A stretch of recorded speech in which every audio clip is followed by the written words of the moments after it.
J'ai jamais fait de faux départ dans une grande compétition. C'est ma raison de vivre. J'ai toujours voulu être exceptionnel. J'avais là l'occasion de réaliser un exploit et j'ai fait une erreur.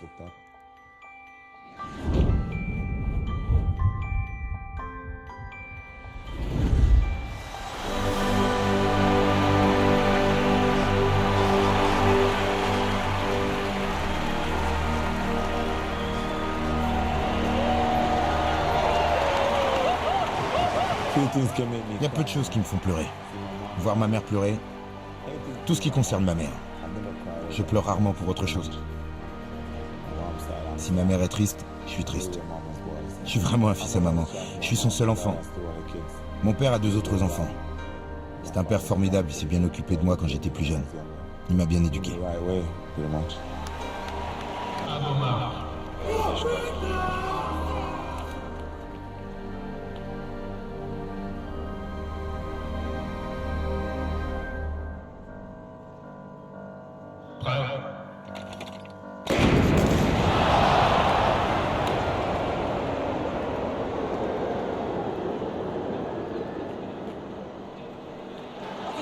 Il a retiré son maillot. Il a retiré son maillot.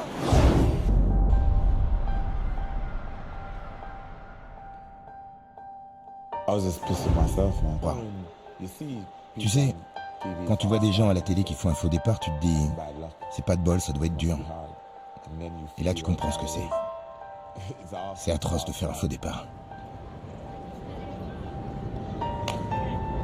C'est pas possible, c'est pas vrai. Je crois pas.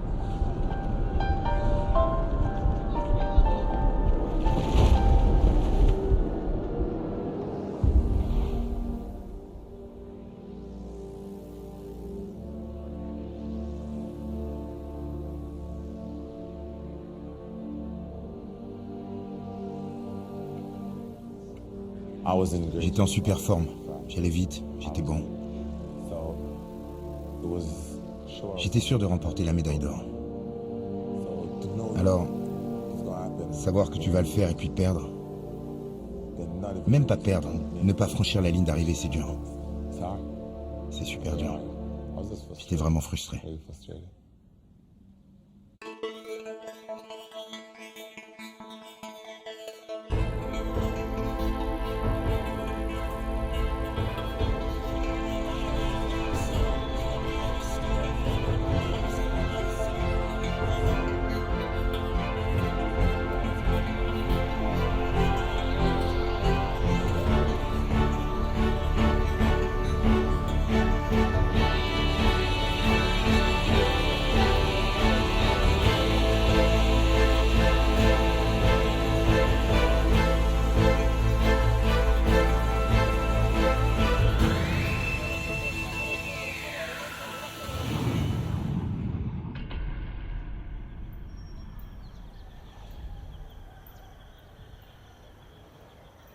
Six mois plus tôt, personne ne peut imaginer la tragédie qui va se jouer au championnat du monde.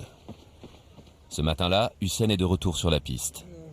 Il sait qu'il est en retard dans sa préparation et qu'il va devoir travailler dur pour être en forme à Daegu. Une étape incontournable à 1 an des Jeux Olympiques de Londres.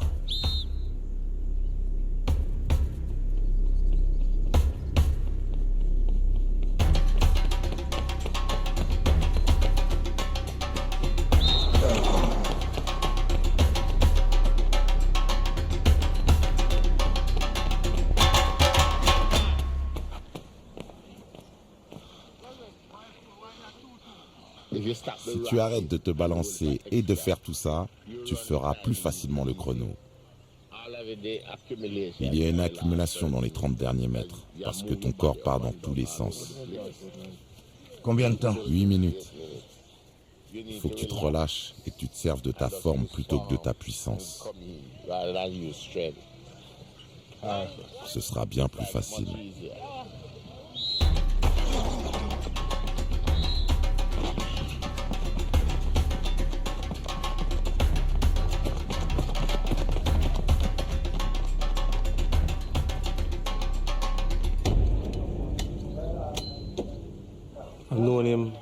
Je le connais depuis 20 ans, depuis tout petit. On s'est rencontrés à l'école primaire en CP. Et c'était bien sûr le plus grand de la classe.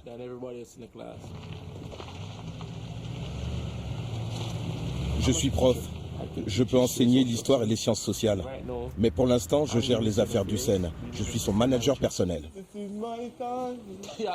Et en plus, tu chantes ça. Hussein vit depuis 2 ans dans un quartier résidentiel chic de Kingston, la capitale. Salut, salut. Alors ça roule? Autour de lui, tout est organisé pour faciliter son quotidien. Et sous son toit, NJ, son fidèle bras droit. Il veut que je gère tout le côté business de sa vie. Ça ne veut pas dire qu'il n'était pas organisé, mais il veut que je m'arrange pour que le jour où il arrêtera l'athlétisme, son avenir soit assuré. Et c'est ma mission.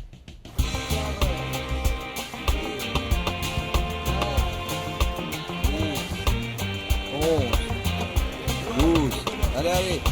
13, 14, 15, 16. Repos. Dur? Tout est dur en athlétisme, mec. Il n'y a pas de journée facile. Et tu as besoin de tes copains pour faire ça? Ils essaient de retrouver la forme. Regarde-les. Ils veulent maigrir pour plaire aux nanas. Mais ça marche pas. Ouais. Partez. Départ rapide d'Usain Bolt. Mais il trébuche. Usain Bolt pourra-t-il battre le record du monde? Regardez Usain Bolt. 7 secondes 4, c'est pas mal. Usain Bolt est toujours en course. Et voilà Usain Bolt. Incroyable. 7 secondes 2. Un peu moins rapide que le premier. Pourra-t-il remonter? Il trébuche à nouveau. Usain Bolt. Incroyable. 8 secondes 8. Va-t-il y arriver? Admirez un peu ce finish. Incroyable. Nouveau record du monde. 29 secondes et 25 centièmes. Nouveau record du monde pour Usain Bolt.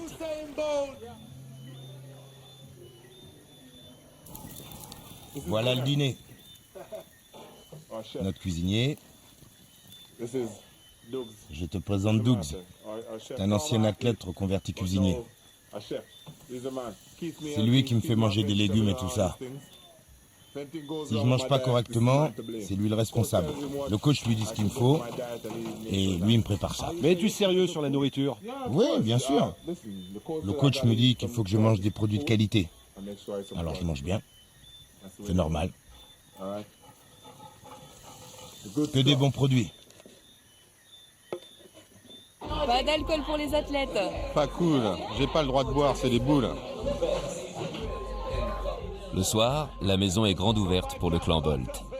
Sadiki, son demi-frère, des amis de longue date et des athlètes de son groupe, parmi les meilleurs de Jamaïque.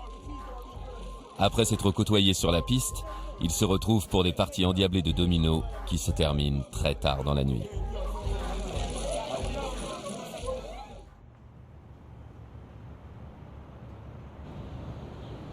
L'histoire d'Usain Bolt n'a pas démarré à Kingston, mais à quelques heures de route de la capitale, au cœur d'un paysage sauvage et préservé, au nord-ouest de la Jamaïque.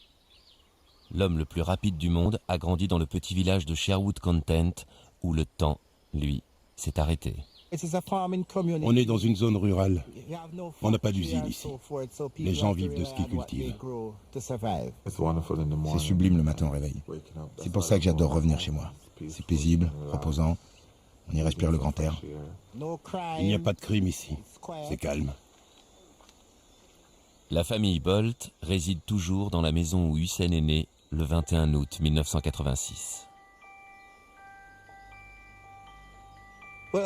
Bien sûr, quand Usain est né, j'étais content que ce soit un garçon. Je voulais un garçon à l'époque. Il était grand. C'était un gros bébé. Il pesait 4,3 kg. La sage-femme a dit, on dirait que ce bébé a déjà plusieurs mois. Il était incapable de rester en place.